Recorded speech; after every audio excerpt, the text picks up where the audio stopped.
Hello friends, today we're going on an amazing adventure to a time long, long ago to meet a man named Abram. Abram loved God very much. One day after a big battle, Abram was feeling worried, but God spoke to him in a special way. God said, "Do not be afraid, Abram. I am your shield protecting you, and your reward will be very, very great."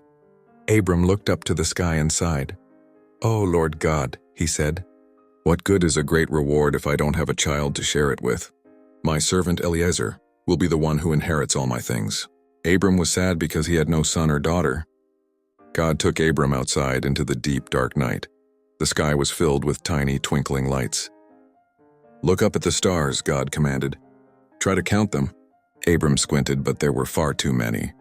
"That's how many children and grandchildren you will have," God promised. "So many, you won't be able to count them." Abram believed God right away, and because he believed, God said, "That is wonderful. Your faith makes you right in my eyes." God also promised Abram all the land he was living in.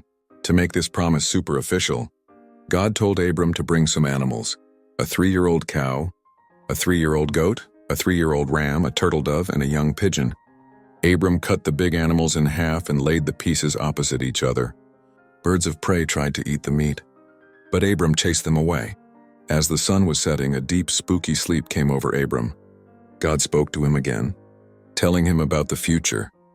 "Your family will live in a land that is not their own, and they will be treated like slaves for 400 years.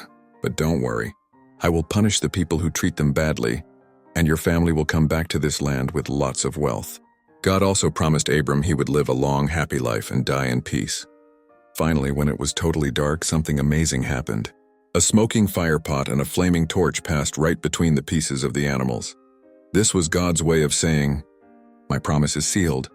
I will absolutely keep this covenant."